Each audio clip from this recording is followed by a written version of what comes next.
Class में teacher ने सवाल कर दिया, बोले मैंने तुझे थप्पड़ मारा, इसका भविष्य काल बता। बच्चा बोला तेरी साइकिल में पंचर मिलेगा।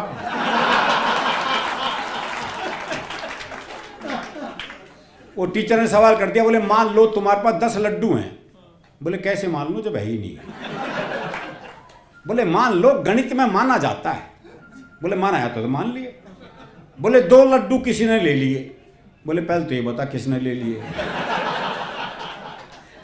बोले मान लो ना किसी ने ले लिए। बोला अच्छा मान लिया, तो कितने बचे? बच्चा बोला जी 20। बोले ये कौन सा गणित है? बोले गणित में तेरी माननी जाएगी बस। 1 सितंबर की शाम संसद भवन सौंध में देर तक खिलखिलाहट गूंजती रही। मौका था हास्य कवि सम्मेलन का। अनुपम अवध की शाम लाए हैं, बनारस की सुबह अनुपम अवध की शाम लाए हैं। मोहब्बत का खजाना हम तुम्हारे नाम लाए हैं। वाह वाह। ये मोहब्बत का खजाना हम तुम्हारे नाम लाए हैं, और रगों में रक्त हिंसा का यह सबके ही बहता है। सुनाने हम सभी को प्यार का पैगाम लाए। भोपाल के कवि हैं दिनेश प्रभात जी। वो कहीं कहते हैं कि आए हैं तो काटेंगे एक रात तुम्हारी बस्ती में, आए हैं तो काटेंगे एक रात तुम्हारी बस्ती में, और कह दोगे तो कर लेंगे 2 बात तुम्हारी बस्ती में, और मन के सूने आंगन में यदि एक घटा बन जाओगे तो कर देंगे हम कविता की बरसात तुम्हारी बस्ती में।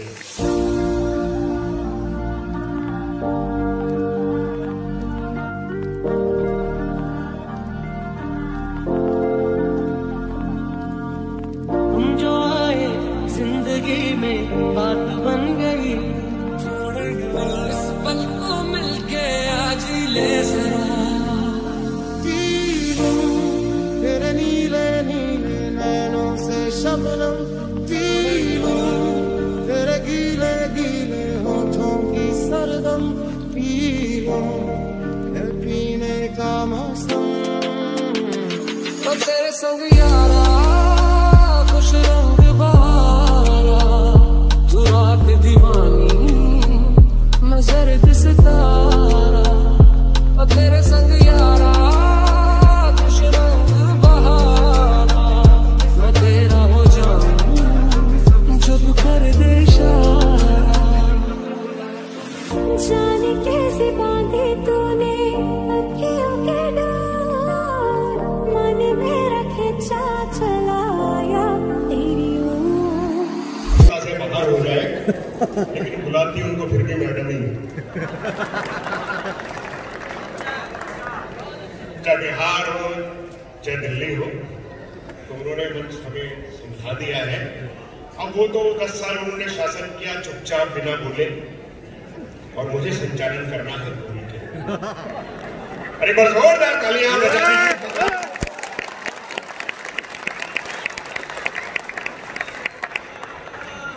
ये जो देख के मुझे सीटी बजा रहा भाई, इसके भविष्य में मुझे खतरा नजर आ रहा है। अगर ये कुंवारा है तो ये समझ लो किशनगंज से लेके सीवान तक इसका गाड़ी होएगा। ससुराल वालों को पता लगेगा ये सरदार जी को देख के बजा रहा है। अगर ये शादीशुदा हुआ तो सुबह इसकी पत्नी गंगा में कूद के आत्महत्या कर लेगी कि पता नहीं कहां से इंडिया में जाकर कर रहा है।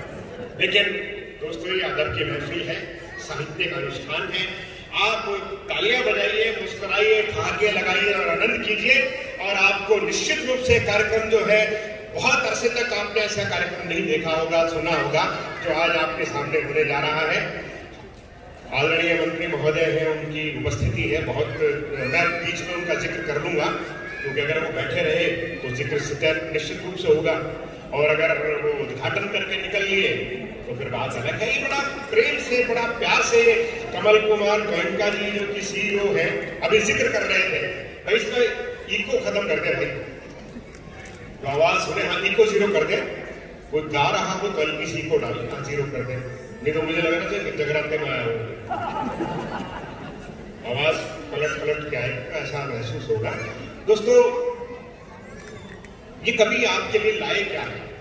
बनारस की सुबह अनुपम अवध की शाम लाए हैं, बनारस की सुबह अनुपम अवध की शाम लाए हैं, मोहब्बत का खजाना हम तुम्हारे नाम लाए हैं। वाह वाह। ये मोहब्बत का खजाना हम तुम्हारे नाम लाए हैं, और रगों में रक्त हिंसा का यह सबके ही बहता है, सुनाने हम सभी को प्यार का पैगाम लाए। भोपाल के कवि हैं दिनेश प्रभात जी, वो कहीं कहते हैं कि आए हैं तो काटेंगे एक रात तुम्हारी बस्ती में, कि आए हैं तो काटेंगे एक रात तुम्हारी बस्ती में, और कह दोगे तो कर लेंगे दो बात तुम्हारी बस्ती में, और मन के सूने आंगन में यदि एक घटा बन जाओगे तो कर देंगे हम कविता की बरसात तुम्हारी बस्ती में, कर देंगे बरसात तुम्हारी बस्ती में। दोस्तों, आप सभी लोग हैं, और गोयनका जी ने बताया कि 12 कार्यक्रम की श्रृंखला दैनिक भास्कर ने पहली बार जो है वो बिहार में शुरू की है, और 12 का अंक था, इसलिए मुझे संचालन दिया गया।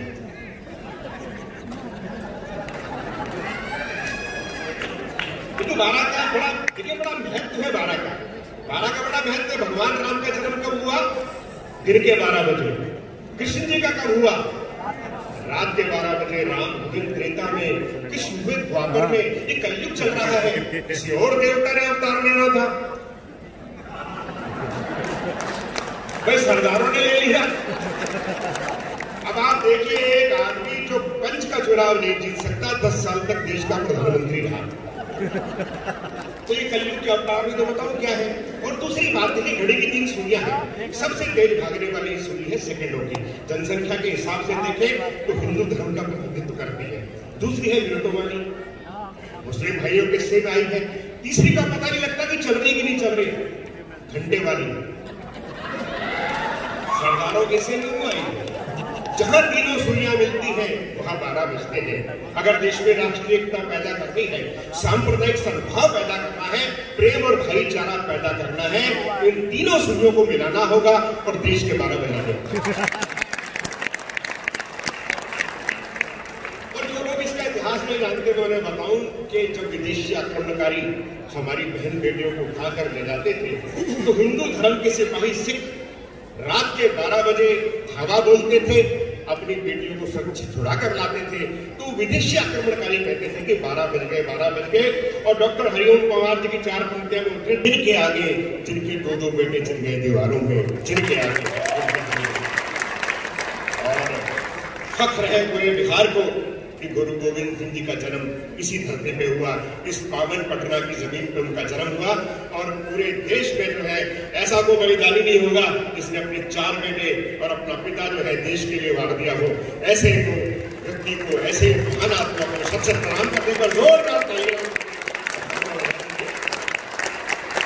आप बहुत बढ़िया श्रोता है, बहुत बढ़िया आपके प्रतिक्रिया है, तालियां बजा रहे हैं। लेकिन आपको बताऊं, बार बार हमारे लोग कहेंगे तालियां बजाइए, तालियां, तो मैं आपको फार्मूला बताऊं कि तालियां बजानी कैसे।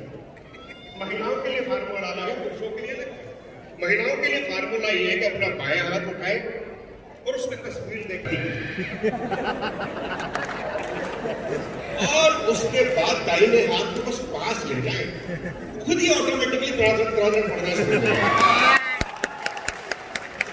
पुरुषों के लिए फार्मूला ये है कि वो दाहिना हाथ उठाए, पत्नी की तस्वीर बिल्कुल ना देखे, वरना जो 2 रोटियां मिल रही है वो भी बंद हो जाए। लेकिन तस्वीर देखें। तस्वीर किसकी देखें? तस्वीर देखें उस पंडित जी की जिसने आपके फेरे कर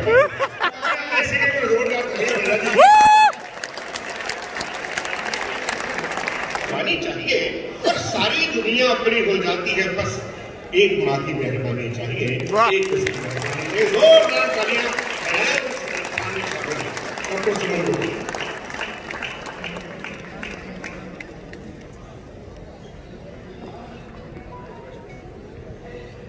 माँ वागीश्वरी की वाणी वंदना के लिए मुझे आदेशित किया गया है। सर्वप्रथम माँ वाग्देवी के चरणों में शीश झुकाते हुए मंच पर उपस्थित पद्मश्री आदरणीय सुरेंद्र जी की उपस्थिति है, नवाज देवबंदी साहब की उपस्थिति है, अरुण जी की, दिनेश भैया, मनवीर जी और मंजीत जी, जिन्होंने संचालन का कार्यभार अभी लिया हुआ है। मंच को नमन करते हुए अग्रिम पंक्ति में आप सबको नमन वंदन, आप सबका अभिनंदन। दैनिक भास्कर का इतना खूबसूरत आयोजन कविता का उत्सव मनाया जा रहा है। कोरोना के बाद ये खूबसूरत चेहरे, ये प्यारे लोग, ऐसा लगता था कि जैसे जीवन में एक सन्नाटा सा छा गया है। लेकिन आज आप सबको देख के मन बहुत गदगद है। वाकई ये ऊपर वाले की असीम कृपा है जो हम और आप आज एक दूसरे से मिले हैं। मैं माँ के चरणों में शब्द सुमन समर्पित करती हूँ। आइए, क्या प्रार्थना क्या कामना माँ बागेश्वरी से करती हूँ। आप सब इस प्रार्थना में मेरे साथ शामिल हो जाइएगा, सुनिएगा।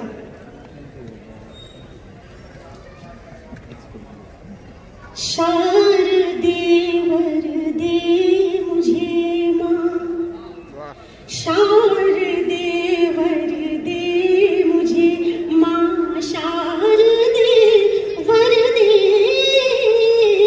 शारदे वरदे मुझे माँ, शारदे वरदे,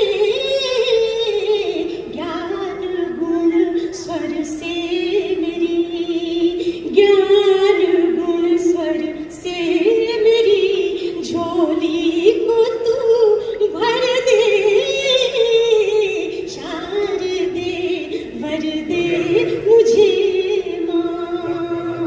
और ये पंक्तियां माँ के चरणों में समर्पित करती हूँ, सुनिएगा। कहना चाहती हूँ कि हंस वाहिनी मेरी मन वीणा में वो झनकार दी, वीणा में वो झनकार दी, हर दिशा में मेरे स्वर गूंजे ऐसा प्यार दे, गूंजे ऐसा प्यार दे, अपना आशीषों भरा कर, अपना आशीषों भरा कर सर मेरे धर दे, शारदे वरदे मुझे माँ, शारदे वरदे, शारदे वरदे मुझे माँ। और अंतिम पंक्तियों में माँ बागेश्वरी से आप सबके लिए, जैसा कि हम सभी शब्द साधक हैं, हम माँ की उपासना करते हैं, तो क्या सबके अंदर मन की इच्छाएं होंगी, ये कहना चाहती हूँ आप सभी के समक्ष, सुनिएगा। मैं अकिंचन हूँ यही वरदान मुझको चाहिए, वरदान मुझको चाहिए, मैं अकिंचन हूँ यही वरदान मुझको चाहिए, वरदान मुझको चाहिए, ताल सुर लय छंद का बस ज्ञान मुझको चाहिए, बस ज्ञान मुझको चाहिए, जो किसी पर ना हुई हो, जो किसी पर ना हुई हो, वो कृपा कर दे, शारदे वरदे मुझे माँ, शारदे वरदे, शारदे वरदे मुझे। सुमन जी जब वंदना कर रही थी तो आपको लग रहा होगा कि कहीं बांसुरी बज रही है, कहीं जो है स्वर लहरियां गूंज रही हैं। बहुत ही मधुर आवाज में उन्होंने मां शारदा की वंदना की। उनके बारे में भी कह सकते कि कोयल से भी मीठा तेरा अंदाज लगे हैं, और कलियों से कहो बांध ले वो पाँव में घुघरू, बजता हुआ बादल में कोई साज लगे हैं। बहुत बढ़िया उन्होंने मां शारदा की वंदना की। और मैं ईश्वर अल्लाह वाहिगुरु की 4 पंक्तियों में वंदना करता हूँ। तमाम लोग जो है, तमाम लोग उसमें शामिल हो। ये हजारों ऐप है मुझ में, नहीं कोई हुनर बेशक, ये हजारों ऐप है मुझ में, नहीं कोई हुनर बेशक, मेरी खामी को तू खूबी में तब्दील कर देना, मेरी खामी को तू खूबी में तब्दील कर देना, और मेरी हस्ती है खारे समंदर सी मेरे मौला, तो अपनी रहमतों से इसको मीठी झील कर देना। ईश्वर अल्लाह वाहिगुरु मां शारदे की वंदना करने के बाद हम आपसे सीधे सीधे जुड़ते हैं। मैंने बताया आपको आएंगे कभी बार बार, कोई कहेगा हाथ खड़े करके ताली बजाइए, कोई कहेगा हाथ नीचे करके ताली बजाइए, ऐसे बजाइए वैसे बजाइए, 36 तरह से आपको ज्ञान दिया जाएगा। तो ये आदतें हैं हमारी, आदतें नहीं बदलते, तो इसलिए जो कविता अच्छी होगी उसमें निश्चित रूप से ताली बजेगी। आदतों की बात है। वो क्या हुआ कि कंडक्टर की शादी हुई थी, पहली रात को सुहाग रात को अपनी पत्नी को धक्का मारते हुए बोला, परे हट, एक सवारी और बैठेगी। शादी हो रही थी, पंडित ने समझाया दूल्हे को कि फेरों में दुल्हन आगे रहेगी, तेरे को पीछे रहना। अब सब दूल्हा फेरा शुरू हो, दूल्हा फिर आगे, फेरा शुरू, दूल्हा फिर आगे। पंडित ने डांटा फटकारा, उसके बाप को बुलाया, अरे बोला बड़ा बदतमीज है तेरा लड़का। फिर जब समझा दिया कि फेरों में दुल्हन आगे रहेगी तो मगन फिर आ जाता है। उसके बाप ने हाथ जोड़े बोला, साहब आदतों की बात है, मेरा लड़का जो है वो प्राइवेट बस का ड्राइवर है, रोडवेज को देखते ही ओवरटेक करने की आदत है इसे। और आदतों की बात तो आप देखिए कि एक सब्जी वाले का लड़का पैदा हुआ, दूसरे सब्जी वाले ने पूछा कैसा है लड़का, कैसा है, बोला बिल्कुल ताजा है, जैसे अभी भी पानी छिड़का हो। तो आप आनंद होकर जहां आपको अच्छा लगे तालियां बजाइएगा। मैं आपका हल्का सा परिचय करा दूं, मथुरा की नगरी से, भगवान कृष्ण की नगरी से, एक जो है भगवान कृष्ण जो है वो चक्रधारी थे, लेकिन ये अपने हाथ में तलवार उठाए फिरते हैं। नाम है बलवीर मधुर, बहुत बढ़िया वीर रस के कवि हैं। हर दिन का वीर रस पूर्वित हो जाता है। वो अलग बातें मुझे बता रहे थे, जब तक घर नहीं जाता हूँ पत्नी खाना नहीं खाती है। अरे मैंने कैसी पत्नियां मिलती कहाँ है, बोलो वो बात नहीं, घर जाता हूँ बनाता हूँ तो खाती। और इधर बैठे हैं दिनेश बाबरा, बता रहे थे कि एक्सरसाइज के कारण आंखें कमजोर हो गई हैं, एक्सरसाइज के कारण आंखें कमजोर हो गई। मैंने एक्सरसाइज करना बंद कर दो, बोले मैं कहाँ करता हूँ, पड़ोसन करती है। दिनेश बाबरा।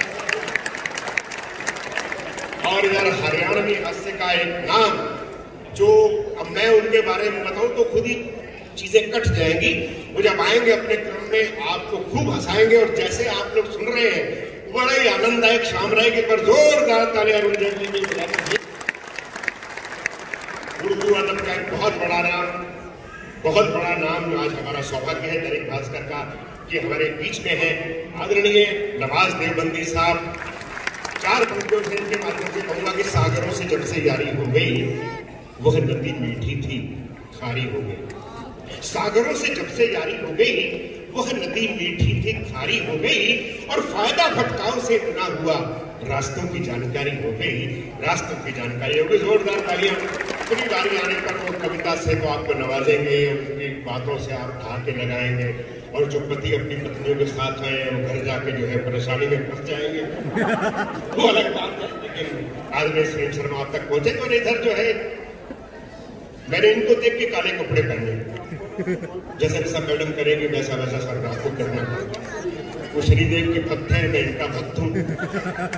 डॉक्टर सुमन दुबे नाम, कहते हैं उससे मिलने का अंदाज जुदा होता है, चांद 100 बार भी निकले तो नया होता है। जोरदार तालियां डॉक्टर सुमन दुबे के लिए। हमारे नए कमरों में अब चीजें पुरानी कौन रखता है, नए कमरों में अब चीजें पुरानी कौन रखता है, परिंदों के लिए शहरों में पानी कौन रखता है। तालियां ये 2-4 लगती है, जब 2-4 तालियां बजती तो ऐसा लगता है तंदूर में रोटी लगा रहा है। तालियां बने भरपूर मन में, मन करके तालियां बने। नए कमरों में अब चीजें पुरानी कौन रखता है, परिंदों के लिए शहरों में पानी कौन रखता है। और यही थामे हुए हैं गिरती इस दीवार को, वरना सलीके से बुजुर्गों की निशानी कौन रखता है। इन्होंने ये तो बता दिया कि मैं उत्तर प्रदेश से हूँ, बस ये नहीं बताया कि गोरखपुर से भी। तो थोड़ा सा श्रोताओं में डर पैदा हो जाता कि पता नहीं ताली नहीं बजाने पे बुलडोजर न भेज दे। टेंशन लेना नहीं है, बहुत अच्छा है आपकी व्यवस्था, बहुत अच्छा लगा। मैंने भास्कर के प्रशासन से पूछा कि हमारे आने के बाद ही आप नाश्ता क्यों करते हैं, तो इन्होंने कहा कि हम अपने श्रोताओं को प्लेजर देना चाहते हैं। कल घर पे जाके श्रोता बता सकेंगे कि हम लोगों ने सुरेंद्र शर्मा के साथ ब्रेकफास्ट किया। इतनी बुद्धि करने वाला आदमी ही इतना बड़ा आयोजन रख सकता है। मैं बधाई देता हूँ, कोई टेंशन लेना नहीं। इतनी जनता कविता सुनने आई है, भगवान कसम। मोबाइल का क्या होगा, रील का क्या होगा, इंस्टाग्राम का क्या होगा। आप बधाई के पात्र हैं कि आप इसको छोड़ कर के आए हैं। इस मंच का मैं सबसे बड़ा कवि हूँ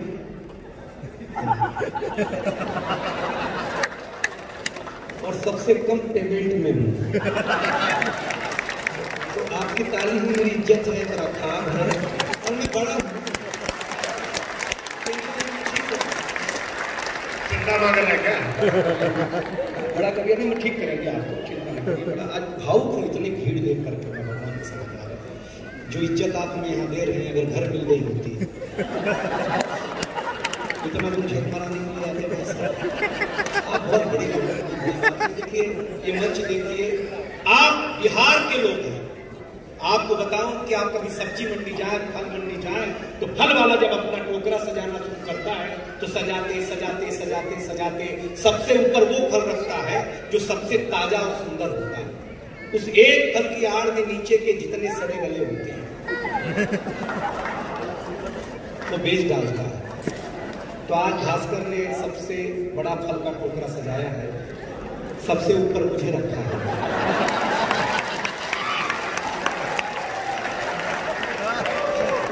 इस एक पल की आड़ में समझ गए, 9 साल पहले सरदार से ही रिश्ता था, इसलिए उन्होंने इनको संचालन दिया। हम तो कमल गोयनका इसके सीईओ हैं, इसी बात को लेकर टेंशन में है, क्योंकि कमल नाम जो है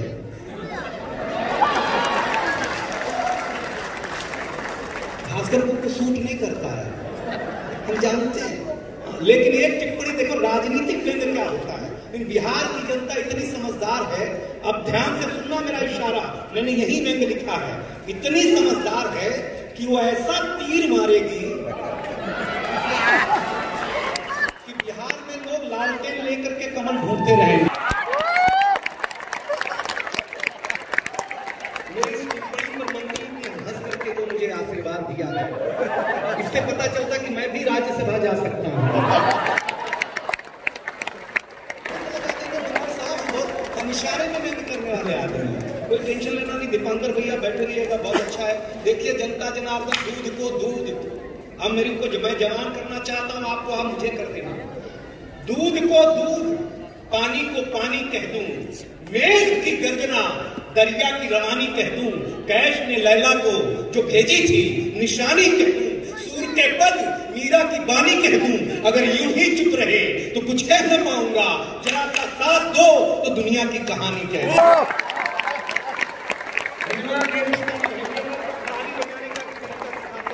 हमारे सारे पुराने मित्र हैं। हम जब पहली बार यहाँ भास्कर का आयोजन बिहार में हुआ था तो मैं और जेपी जी सारे लोग आए थे। बहुत पुराना है और उस पुराने रिश्ते को मैं निभाना चाहता हूँ। बिहार में मंत्री जी एक अच्छी बात यह है कि यहाँ पर भगवान और शराब दोनों दिखाई नहीं देते,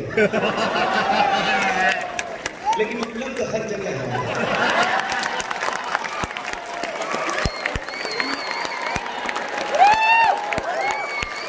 जोर से बजाइए ताली, शामिल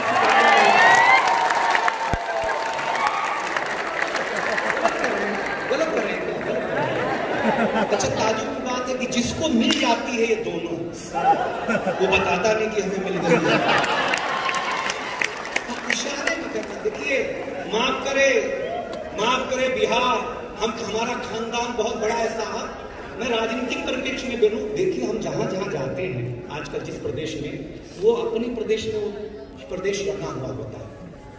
हम उत्तर प्रदेश में जाते हैं वहां तो बगला तक भगवा हो गया है।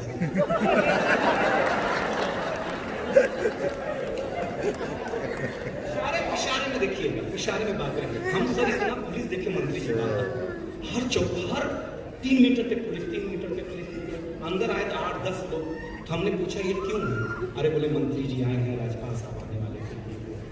हम डर गए सर, हम गोरखपुर के। हमारे यहाँ तो इनकाउंटर होने के बाद ही इतनी पुलिस दी।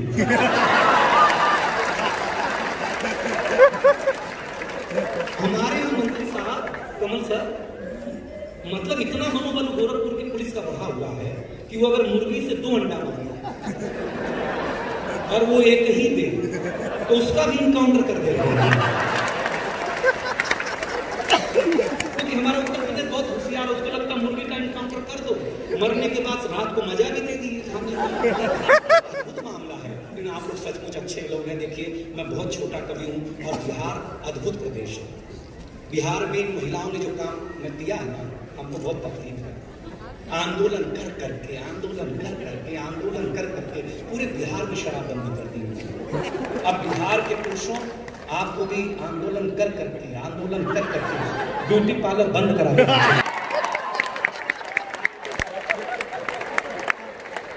इनका भी तो असली चेहरा सामने है।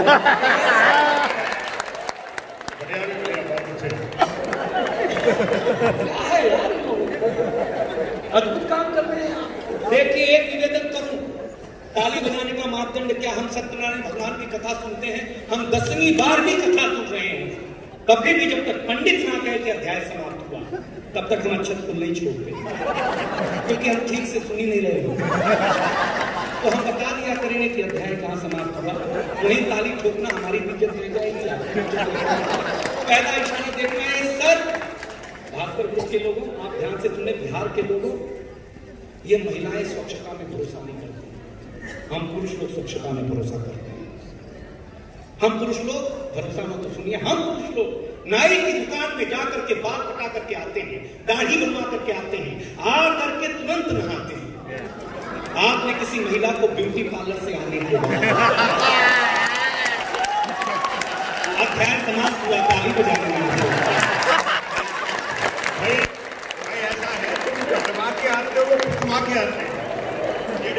भगवान ने आपको तो वो भी अवसर नहीं दिया।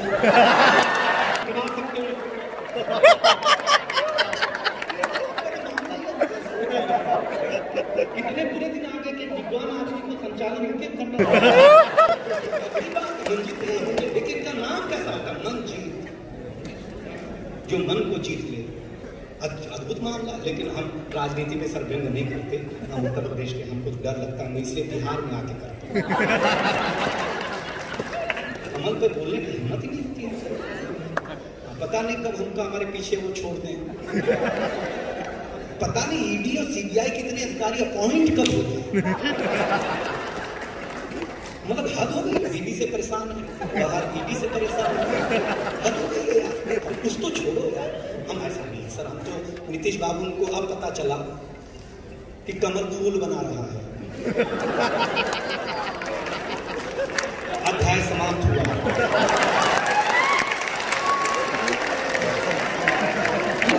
हमारा खानदान और मैं समझाता हूँ मेरा खानदान क्या है। सूरदास जी जगन्नाथपुरी का दर्शन करने गए। जगन्नाथपुरी ने रात के सपने में जाकर करके पुजारी से कहा कि पुजारी, तो सूरदास नाम का एक भक्त आएगा, उसे दर्शन देने से वंचित कर देना।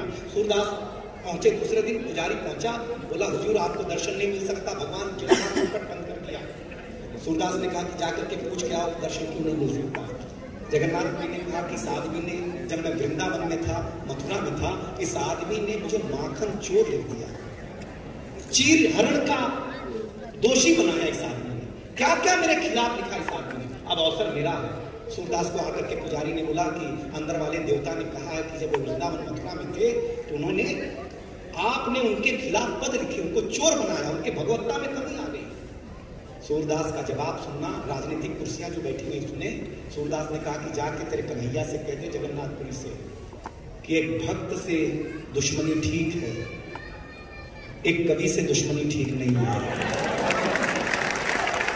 तो कन्हैया ने अंदर से संदेश कहा कि जाओ कह दो जो लिखना है मेरे खिलाफ लिख लें, क्योंकि इनका काम ही मेरे खिलाफ लिखना है। और सूरदास ने भगवान के खिलाफ, मेरे खानदान ने भगवान के खिलाफ लिखा कि भृग को कुटेला जुटेला, भृगिन को चैन बस गयो, कहाँ कहूँ रे दैया, गोपिन को यार या तो माखन खवाए चोरी चोरी, रात को रचैया चावल को चबैया, सूरदास या को अवगुण कहाँ ले बखान करूं, जैसो इसको माई बाप वैसो इसको भैया। ये कवि की कलम है। माफ करे राजनीति, ये किसी से न डरी है न कभी किसी से लड़ी है। जब भारत माता के चरणों के लिए झुकी है, तब आपका आशीर्वाद चाहिए, हमको डर नहीं लगना चाहिए। हमें क्या बोलना है क्या नहीं बोलना, हमें राजनीति सिखाएगी कि क्या बोलना क्या नहीं बोलना। हम तो मंत्री महोदय 5 साल के थे तो हमारे पिताजी हमें स्कूल में जमा कराने ले गए। पहले लोग जमा ही होते थे, अपने मन से कौन जाता है। ऐसे बगीचे में स्कूल लगा हुआ, ऐसे हम खड़े, ऐसे मेरे पिताजी खड़े, तो मास्टर साहब ने पिताजी से पूछा किसका लड़का है, तो मेरे पिताजी भावुक हो गए। मास्टर साहब आ अब हम टेंशन, जिसको हम 5 साल से बाप समझ रहे हैं वो अपना अध्याय समाप्त हुआ। ताली बजाइए। हमने कहा जब हमारे पिताजी नहीं तो घरमा में क्या कर रहे हैं? बोले बेटा ये संस्कार बस कहना पड़ता है, हम संस्कार समझ गए। रजिस्टर में मास्टर ने नाम लिखना शुरू किया, हमसे पूछा ये किसके पिताजी हैं? हमने कहा सर आपके ही हैं। जब हम आपका बेटा हो सकते तो ये भी तो आपके बाप हो सकते हैं। सर मैं आपको बताऊं जीवन में मैं फेल नहीं हुआ, जीवन में मैं फेल नहीं हुआ। इसका मतलब ये नहीं था कि हम पढ़ने में बहुत अच्छा थे, मतलब इतना सा था कि जो परीक्षा में पूछा जाता था वो हमारी समझ के बाहर होता और उसका जो हम उत्तर लिखते थे वो मास्टर की समझ के बाहर। मास्टर डर के पास कर देता था,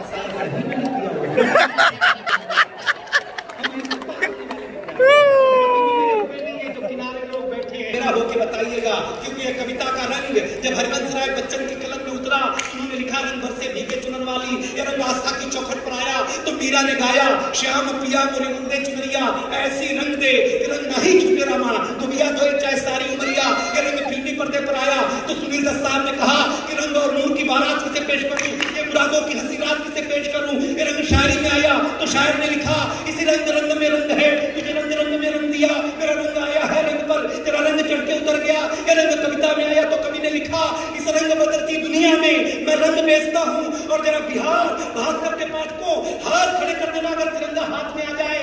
ये रंग जब 18 साल के नौजवान के सर चढ़ करके बोला तो गली गली में भगत सिंह ने गाया मेरा रंग दे पसंदी चोला।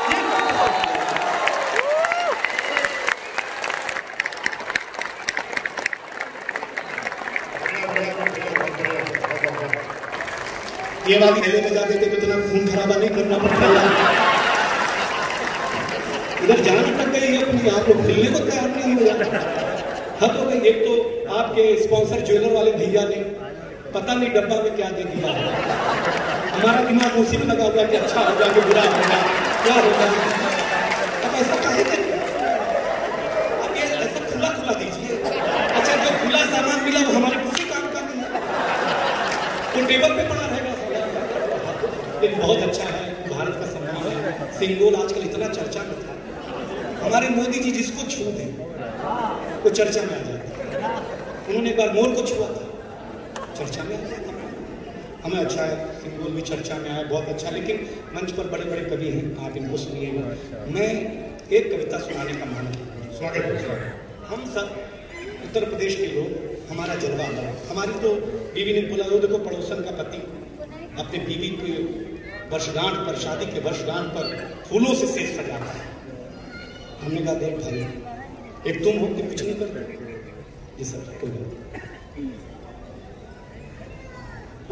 नहीं, तो सुना है ना सर, सुना है ना, वर्षगांठ पर फूलों से सेज सजाता है, एक तुम हो। मैंने कहा देख भाग्यवान, उसका फूलों का धंधा है, अपना मिर्ची का। अध्याय समाप्त हुआ।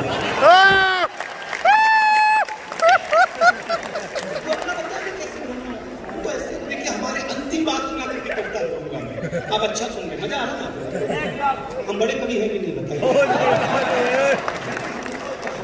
बहुत अच्छा लगा सर। पहले दिन ही ब्लैक बोर्ड पे मास्टर ने लिखा हिंदी, हिंदी के बगल में बिंदी ठोकी। हमने मास्टर से पूछा ये बिंदी क्या है? उन्होंने कहा ये अनुस्वार है। हमने कहा सर हमने रविवार सुना, सोमवार सुना, मंगलवार सुना, ये अनुस्वार क्या होता है? उन्होंने कहा ये हिंदी का श्रृंगार है। हम घर गए, हमने देखा हमारी चाची में बड़ा सा अनुस्वार लगा। हमने चाची से पूछा ये क्या है? चाची ने कहा बेटा ये चाचा है। हमारा माथा खराब, हम भाभी के पास गए। हमने कहा भाभी ये क्या है? बोले बाबू ये भैया है। हमें वॉश बेसिन में मुंह धो रहे थे तो देखा चाचा नल की टोटी से चिटका हुआ। तो जब मैं कमोड पे चिटका हुआ पाया भाई साहब, एक दिन में चाचा के मैंने जीवन में नहीं देखा। हम सवेरे कहाँ लगाए जाते हैं, शाम को कहाँ चिटकाए जाते हैं। और जब मेकअप रूम के आईने पे 4-5 चाचा एक साथ चिटके हुए थे तो हम कंफ्यूज हो गए, इसमें हमारा वाला कौन सा है। और मंत्री महोदय बैठे हैं भाग्यशाली हैं। ये एकमात्र बिहार राज्य है जहाँ के एक मंत्री का, जहाँ के एक बहुत सम्मानित मंत्री का नाम तुलसी बाबा ने अपने हनुमान चालीसा में लिखा।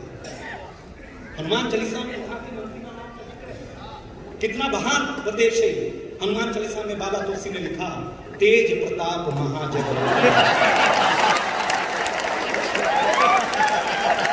ताली बजाइए और भैंस समाप्त हुआ है।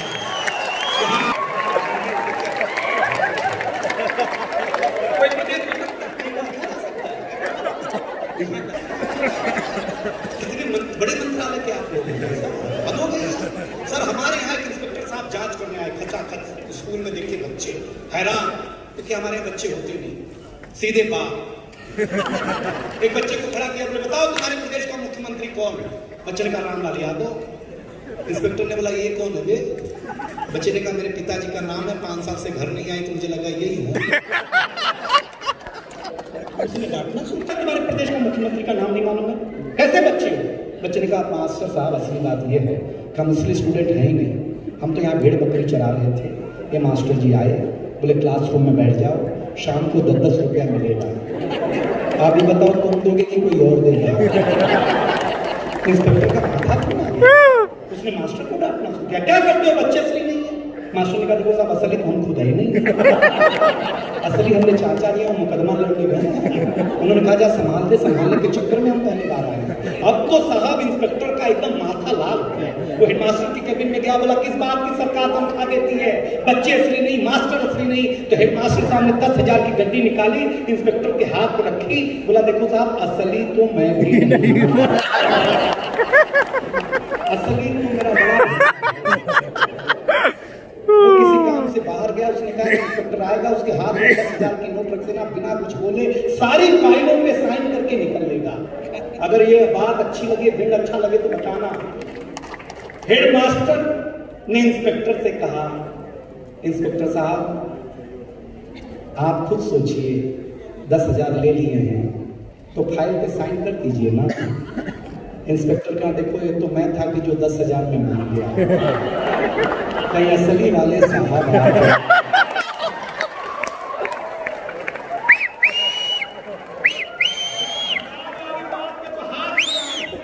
क्योंकि गोरखपुर था। मास्टर ने इंस्पेक्टर से कहा इंस्पेक्टर साहब आपको समझना चाहिए, जिस स्कूल में इतनी सारी चीजें नकली हो वहां मैं नोट असली कैसे?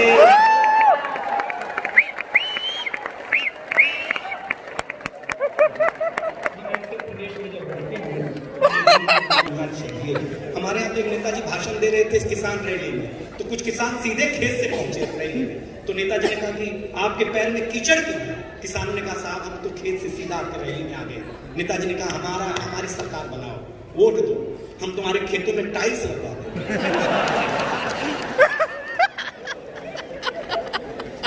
अच्छा लग रहा है बहुत।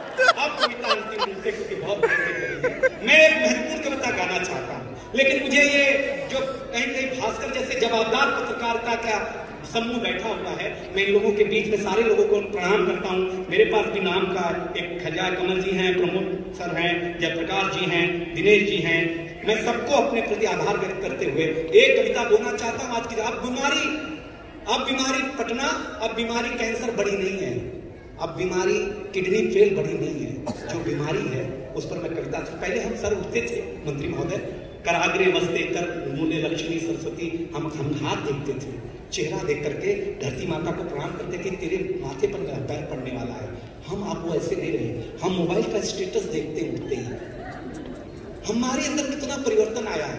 मोबाइल बहुत अच्छी चीज है, लेकिन जब तक उससे आप काम ले रहे तब तक वो अच्छी है, वो आपसे काम लेने लगे तभी बुरी हो जाती है। याद रखिए, करेक्ट। आप उससे काम ले लो तब मैं आपके बीच में, मैं अब ताली नहीं मांगूंगा क्योंकि अब तक मैंने लफाजी की है, अब मैं कविता सुनाने जा रहा हूं। और व्यंग पकड़ लोगे, पहला व्यंग मेरा दावा है कि आपको दिनेश गौरा कई रात तक आपके बिस्तर पर सलवटे डालने में सफल रहेगा। ये मुझे जन समूह बताया। कविता शुरू होती है, पहली 4 लाइन का व्यंग पकड़ लोगे तो कविता पूरी सुनाऊंगा, नहीं तो आधी छोड़ दूंगा। सूरज, भास्कर वालों, पटना वालों, सूरज तेजी से ढल रहा है, जमाना रोज बदल रहा है। एक संत ने टीवी पे प्रवचन देते हुए कहा कि अगर आप मोह माया से दूर रहना चाहते हैं तो मुझे लाइक कीजिए। धन्यवाद इतनी तालियों के लिए। अगले महीने पर तो एक शब्द मिलेगा, सूरज तेजी से ढल रहा है, जमाना रोज बदल रहा है। एक संत ने टीवी पे प्रवचन देते हुए कहा कि अगर आप मोह माया से दूर रहना चाहते हैं तो मुझे लाइक कीजिए, साथ में मेरा YouTube चैनल सब्सक्राइब कीजिए। ये संतों की बात है। साथ में मेरा YouTube चैनल सब्सक्राइब कीजिए। आज नहीं तो कल होना चाहता है। साधु हो, संत हो, आम हो, खास हो, नेता हो, अभिनेता हो, हर कोई वायरल होना चाहता है। इस मोबाइल की दुनिया ने कमाल कर दिया है, हमारा बुरा हाल कर दिया है। पहले मेरा बच्चा घर से बाहर जाता था तो मेरा जी घबराता था, घड़ी पे नजर रहती थी, समय पे नहीं आता था तो मैं पड़ोस में पूछने चला जाता था। लेकिन अब मैं लाचार हूँ, बेकार हूँ, क्योंकि खुद के ऊपर खुद का बस नहीं चल रहा है, क्योंकि मेरी आंखों के सामने मोबाइल मेरे बच्चे को निगल रहा है, वो मैं चिल्ला रहा हूँ। अंतिम को पंक्तियां सुनना इस बंद की। मोबाइल मेरी आंखों के सामने मेरे बच्चे को निगल रहा है, न मैं चिल्ला रही हूँ, न किसी को बुला रही हूँ। इस घटना ने मुझे परेशान कर दिया है। अगली पंक्ति आप जी रहे हो तो बताना, इस घटना ने मुझे परेशान कर दिया है। अभी मैंने अपने बच्चे का बचपन देखा भी नहीं, किस मोबाइल की दुनिया ने उसे जवान कर दिया है।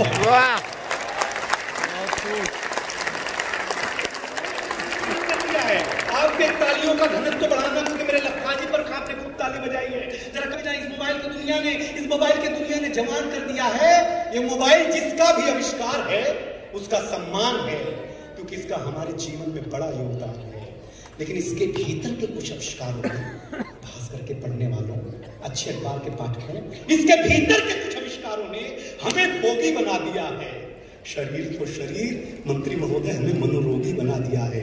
इसने हमारा सुकून छीना है, इसने हमारा संस्कार छीना है। अगली बार जो छीनी है, अगर महसूस रोज करते हो तो एक शब्द की ताली निकले, इसने हमारा सुकून छीना है, इसने हमारा संस्कार छीना है।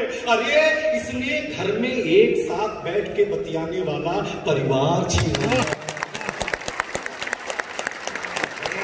इसने घर में बैठ के एक साथ बतियाने वाला परिवार छीना है। इसने छीना है पढ़े लिखे लोगों, इसने छीना है नई किताब की सुगंध को, इसने छीना है बेटी के शादी के निमंत्रण पत्र पर हल्दी की गंध को।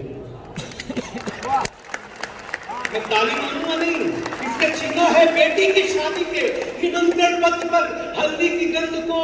हल्दी की गंध को इसने घूंघट छीना है, हर रात छीना है, चैट की आड़ में संवाद छीना है। आप कहेंगे ये सब नुक्ता छीन है, कलेजे पे हाथ रखेंगे कलेजा फट जाएगा भाई साहब, क्योंकि इसने आपके जीवन जीने का आधार अर्थात उत्सुकता छीनी है। दुनिया, अब सुनना, ये 2 पंक्ति कलेजे पर किसी मुहर की तरह छाप दूं तो छपन यहाँ तक भेज देना। ऐ दुनिया, दुनिया तूने कुछ अजीब सा परोसा है, आज हमें गुरु से ज्यादा गूगल पे भरोसा है। दुनिया तुम्हें कुछ अजीब सा भरोसा, आज हमें गुरु से ज्यादा गूगल पे भरोसा है। एक पंक्ति आ रही है, अगर कान में ठीक से पहुंच जाए तो तालियां इतनी कम मत देना। मंच भी सुने, एक अच्छी पंक्ति सुना रहा हूं, संपादक महोदय जहां बैठे हो सुन करके बताइएगा। ये भी एक कमाल है, जो इंग्लिश में नेट है वो हिंदी में जाल है।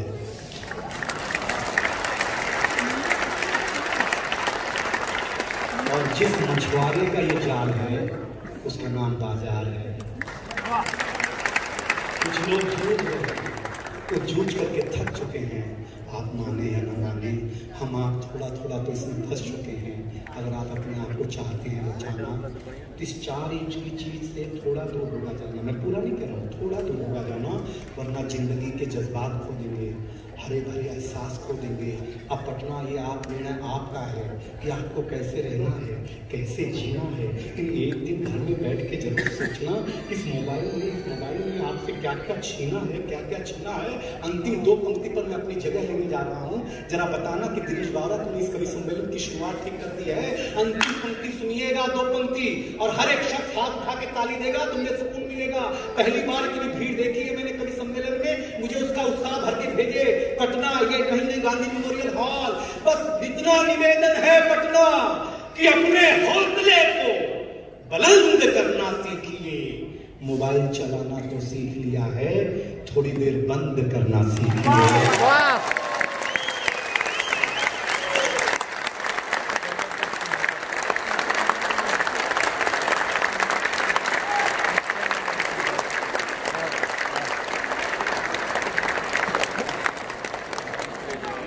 दिन के उजेरे में ना करो कोई ऐसा काम, नींद जो ना आए तुम्हें रात के अंधेरे में।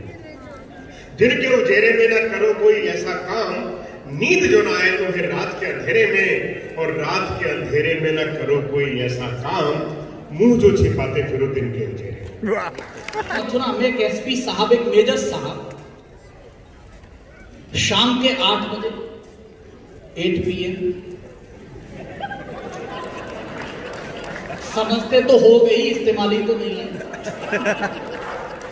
दिव्य अवस्था में थे दोनों में बहस हुई। सैनिक हिम्मत वाला है या सिपाही हिम्मत वाला है, परिणाम निकला नहीं कुछ, तो अंत में तय किया प्रयोग करके बताओ। तो एसपी साहब, मेजर साहब को जोश आया। मेजर साहब ने पूछो पे दाव दिया, बोले मैं बताता हूं। उन्होंने एक सैनिक को आवाज दी, राम सिंह। राम सिंह आए, सर। बोले दीवार देख रहे? बोले देख रहा हूं सर। इस पर चढ़ो और कूद जाओ। राम सिंह चढ़े और कूद गए। तो मेजर साहब ने मुस्कुराते हुए मूंछों पे ताव देते हुए कहा, देखा एसपी साहब, इसको कहते हैं हिम्मत। तो एसपी साहब मुस्कुराए, बोले मैं बताता हूं। उन्होंने एक सिपाही को आवाज दी, पांडे जी। पांडे जी तमाकू रगड़ते हुए, काय साहब? बोले दीवार देख रहे हो? बोले देख रहा हूं साहब। इस पे चढ़ो और कूद जाओ। पांडे जी ने 2 मिनट तक एसपी साहब का चेहरा घूरा और फिर एसपी साहब से कहा, बोले एसपी साहब आपका दिमाग खराब तो नहीं हो गया? तो एसपी साहब ने मुस्कुराते हुए मेजर साहब से कहा, बोले देखा मेजर साहब, इसको कहते हैं हिम्मत। तो मैं हिम्मत को तो बधाई देता, और मैं तो सही बता रहा हूं, मैं तो यूपी से हूं, तो हल्के में लेना भी मत। पहली टिप्पणी कर रहा हूं, तालियां उठा लेना, मैं इशारे से बोल रहा हूं। अनादिकाल से विद्वानों का मत रहा कि माया किसी की समझ नहीं आती। हम यूपी वालों ने ये हालत कर रखी है कि माया की खुद को समझ नहीं आ रहा। और ये कह रहे थे मोदी जी फजीता तो है सब, इसमें कोई दो राय नहीं। वो एक तरफ जाकर बोलते हैं ना खाऊंगा ना खाने दूंगा, दूसरी तरफ जाकर बोलते हैं शौचालय बनवाओ। पूरा देश तनाव में है कि जब तुम कुछ खाने ही नहीं दोगे। हाँ तो शौचालय किस बात का है? लेकिन पटना वालों, इतना विद्वान प्रधानमंत्री भी पहली बार मिला है, उन्होंने इस बात को सिद्ध किया। अब जब तालियां रोक सको तो बताना, उन्होंने इस बात को सिद्ध किया, ना खाऊंगा ना खाने दूंगा। आपको पता है केंद्र ने प्रस्ताव पारित किया जिसके तहत ये कहा गया कि जो गर्भवती स्त्री होगी उसे 6,000 रुपए मिलेंगे। अब इसका लाभ न तो खुद मोदी जी ले सकते, ना ही राहुल गांधी। तालियां बजाओ, इसको कहते हैं खाऊंगा ना खाने दूंगा। तो आप अद्भुत हैं, देश अद्भुत है, इसमें कोई दो राय नहीं है। मैं केवल एक निवेदन करता हूं, हर कवि के पास 2 कैसेट है, एक गले में फंसा है और एक दिल में। बढ़िया भी बढ़िया। गले की चीजें आपको लगातार मिलती रहती है, यूट्यूब पे आप देखते रहते हैं, लेकिन दिल में जो कैसेट रखी हुई है वो तब चलती है जब सुनने वाले बहुत अच्छे हो और प्रतिक्रिया बहुत अच्छी करते हो। तो कवि का मन करता है कि आज मेरे पास जो सर्वश्रेष्ठ है वो मैं आपको दे दूं। तो आप एक बार तालियों के साथ मुझे बताइए, मैं गले से शुरू करूंगा।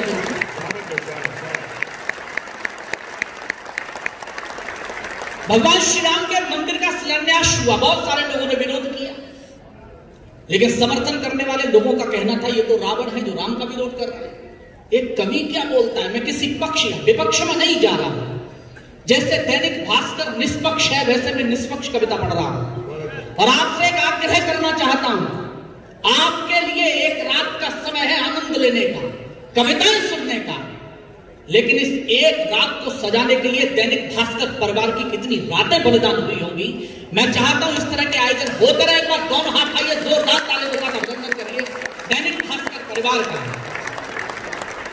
मैं क्या बोलता हूं, जो कविता वाले लोग हैं केवल उनकी चेतना मांगता हूं, और इतना कहते हुए कि हमारे शौर्य की अद्भुत कहानी कौन लिखेगा। जितने युवा बैठे हैं उनकी चेतना आमंत्रित करना चाहता हूं, क्योंकि मैं जानता हूं यह बिहार है। आप अपने बच्चों को जरा सा प्यार और हौसला दे देते हैं तो वो यूपीएससी क्रैक करके ये बताते हैं टॉपर कैसे हुआ जाता है। तो आप सबकी चेतना मांगता हूं कि हमारे शौर्य की अद्भुत कहानी कौन लिखेगा। सदा दुश्मन किए है पानी पानी कौन लिखेगा। और इन दो पंक्तियों पर आकाश भर तालियां उठे आपकी। हमारे शौर्य की अद्भुत कहानी कौन लिखेगा। सदा दुश्मन किए है पानी पानी कौन लिखेगा। अगर यूं ही रहे मरते वतन को छोड़कर तन पर, बताओ फिर जवानी कौन लिखेगा। बताओ फिर जवानी कौन लिखेगा। मैं क्या कहता हूं ये सुनिए। मैंने एक दोहा कहा था, सिंगावलोकन केवल घनाक्षरी में इस्तेमाल हुआ, मैं दोहे में प्रयोग कर रहा हूं। अच्छा लगे तो मुझे प्रतिक्रिया के साथ बताइए ताकि मैं कविताएं पढ़ूं। राम नाम के जाप से होता है हर काम। और जब कविता समझ जाएंगे, उछल जाएंगे, रोमांच हो तो बताना कि राम नाम के जाप से होता है हर काम। हर काम काम अगर मन में बसा पा न सकोगे राम।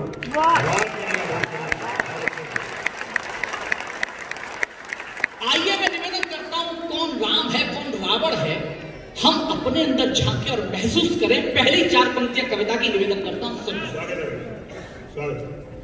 कि स्वार्थ सोच में घर कर ले तो जीवन रण हो जाता है। स्वार्थ सोच में घर कर ले तो जीवन रण हो जाता है। अपने ही विपरीत धराता तब कण कण हो जाता है। अपने ही विपरीत धराता तब कण कण हो जाता है।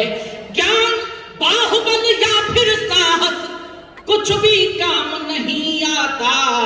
और दिनकर की भूमि पर खड़ा हो, अगली पंक्ति पर सबकी तालियां उठे।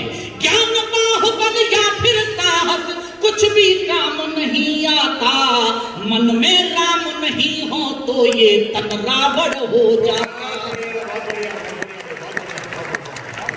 कि मन में राम नहीं हो तो ये तन रावण हो जाता है। और क्यों नाम लेना चाहिए, इशारे से बात कर रहा हूं, कहना अलग हो तो मुझे बताइएगा। कि राम कृपा यदि हो जाए तो हृदय पुष्प खिल जाता है। राम कृपा यदि हो जाए तो हृदय पुष्प खिल जाता है। घोर कष्ट भी हो जीवन में वो हंसकर झिल जाता है। घोर कष्ट भी हो जीवन में वो हंसकर झिल जाता है। पूरे मन से चाहा हो तो फिर दुश्मन का देश सही। एक अलग तरीके से बात कह रहा हूं, जितने जीवंत बैठे और कविता प्रेमियों सबकी तालियां उठें।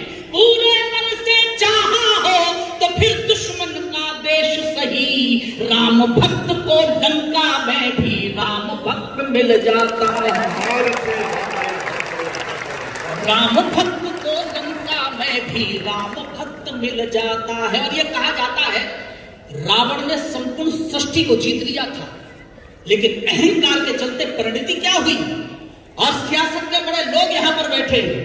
मैं केवल एक बात बोलना चाहता हूं, योगेश्वर कृष्ण का वंशज हूं, मथुरा से आया हूं मैं, लेकिन एक बात बोलता हूं, अहंकार किसी को नहीं पालना चाहिए, क्योंकि सत्ता हमेशा के लिए किसी के खाते में नहीं रहती। रावण ने संपूर्ण सृष्टि जीत ली थी। मैंने तब कहा, बहुत पहले कहा था और पटना वालों, आपकी भाषा में बोल रहा हूं तो मुझे बताइए हुंकार के साथ, होंगे वे बादशाह अपने, पद का गुमान सर पर रखें।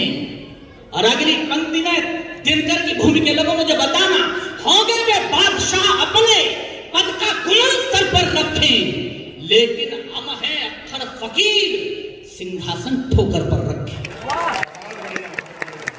होंगे वे बादशाह अपने, पद का गुमान सर पर रखें, लेकिन हम हैं अक्खर फकीर, सिंहासन ठोकर पर रखें। इस अहंकार की चादर का विन्यास बदल भी सकते हैं, इस अहंकार की चादर का विन्यास बदल भी सकते हैं। हमने अगर अंगड़ाई ले ली, इतिहास बदल भी सकते हैं। और अगली दो पंक्तियों पर तालियां उठे मंच का भी समर्थन कि हमने अगर अंगड़ाई ले ली, इतिहास बदल भी सकते हैं। कोई कितना ताकतवर हो, पर अंदर से हिल जाता है।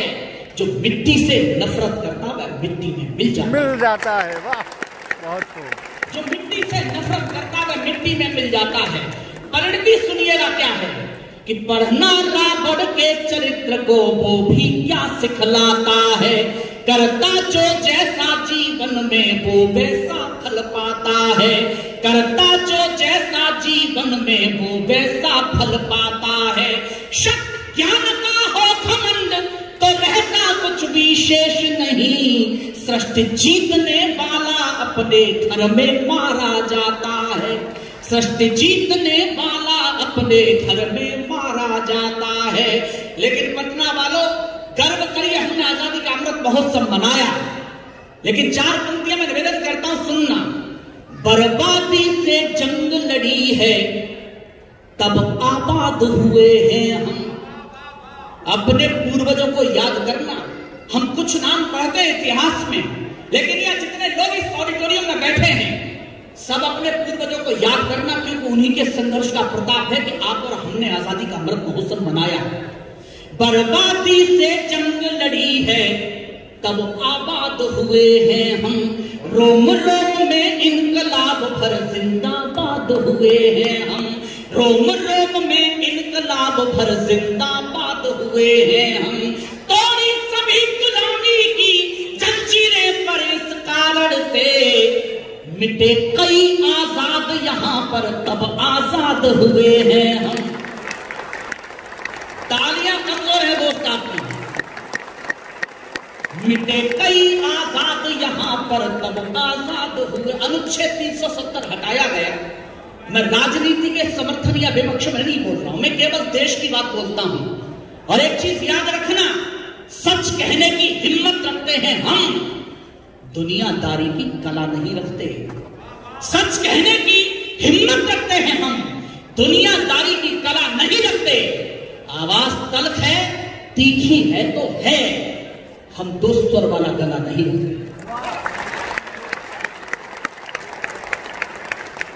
संसद से कहा गया कि ऐसे निर्णय नहीं लेने चाहिए, हमको संवाद करना चाहिए था।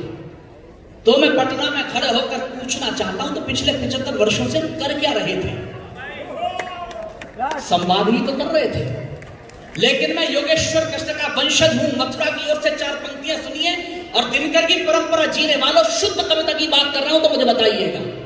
विफल शास्त्र के हो जाने पर शस्त्र जगाना पड़ता है, विफल शास्त्र के हो जाने पर शस्त्र जगाना पड़ता है, यानी शांति दूत को भी फिर युद्ध रचाना पड़ता है, यानी शांति दूत को भी फिर युद्ध रचाना पड़ता है। जब अधर्म हावी हो जाए और धर्म सहमा सहमा। अनुच्छेद 370 हटने के समर्थन में जितने लोग हैं केवल उनकी तालियां देखना चाहता हूं कि विफल शास्त्र के हो जाने पर शस्त्र जगाना पड़ता है, यानी शांति दूत को भी फिर युद्ध रचाना पड़ता है।